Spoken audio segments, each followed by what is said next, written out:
चलिए गायत्री मेरे पास है। कल मैंने हलवा बनाया था, मैंने ड्राई फ्रूट्स डाले थे। अब मैंने पूछा कि भाई ड्राई फ्रूट्स का क्या रेट चल रहा है, हलवा कैसा लगा? जी मैं बता दूं कि आज जो दिल्ली मार्केट है उसमें जो ड्राई फ्रूट्स के रेट्स है वो इंडी गिरी बादाम के 825 से 840 है।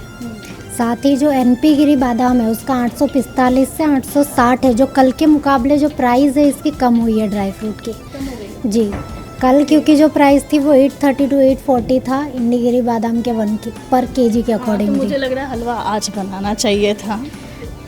जी बिल्कुल, लेकिन अब ये जो प्राइस कम हो रही है, हो सकता है कि ट्रेडर्स का कहना है कि आने वाले समय में जो प्राइस है वो कम हो सकता है क्योंकि जो डिमांड है वो स्लो हो गया है। क्योंकि अब जो है फेस्टिवल का सीज़न, क्योंकि हम जून मंथ में तो अभी फेस्टिवल का सीज़न नहीं है, साथ ही डिमांड स्लो हो रहा है। और इसका जो प्राइस होने का एक और रीज़न भी है जो डॉलर की मजबूती बनी हुई है। तो डॉलर का क्या अभी चल रहा है? डॉलर कितने मतलब क्या इजाफा हुआ है, कितना घाटा हुआ है? जी मैं आप बता दूं कि आज जो ग्लोबल मार्केट है उसमें 2 जून है आज, उसके मुताबिक जो भारतीय जो पैसा है वो यूएस डॉलर के मुकाबले 7 पैसे कमज़ोर होकर खुला है 95.06 पर।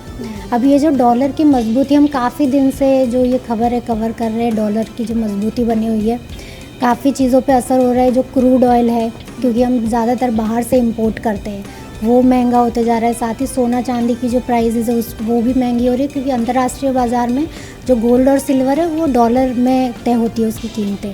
बहुत सारी चीज़ें ऐसी जिसमें हम देख रहे हैं कि महंगाई बढ़ रही है। अब इसमें क्या कर सकते हैं कि जिसकी वजह से जो प्राइस जो डॉलर की मजबूती है उससे थोड़ा सा भी हम जो है काट सकें।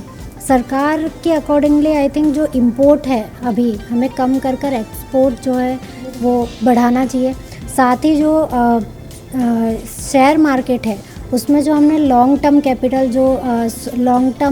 गेन था, शॉर्ट टर्म कैपिटल गेन पे जो टैक्सेस लगाए गए गवर्नमेंट की तरफ से उसे कम करें या फिर उसे हटा दिया जाए, जिससे जो हमारे फॉरेन इन्वेस्टर्स है, एफपीआई फॉरेन पोर्टफोलियो इन्वेस्टर्स, उनकी जो इंटरेस्ट है वो मार्केट में फिर से जाएगी। क्योंकि कुछ कंट्रीज़ ऐसी है जहाँ पर मार्केट में अब अगर आप इन्वेस्ट करते हो तो उसमें टैक्सेस नहीं लगते, तो उनकी रुचि ज़्यादातर वहाँ पे हो सकती है। बट अगर इंडियन मार्केट में जो ये लॉन्ग टर्म कैपिटल गेन है या शॉर्ट टर्म कैपिटल गेन है उसमें जो टैक्सेस लगाए गए हैं वो अगर हटाए जाते हैं या फिर कम किए जाते हैं तो हो सकता है कि इंडियन मार्केट में फॉरेन इन्वेस्टर्स की जो रुचि है वो फिर से बढ़ सकती है, जिससे हमें बहुत जो है फ़ायदा हो सकता है।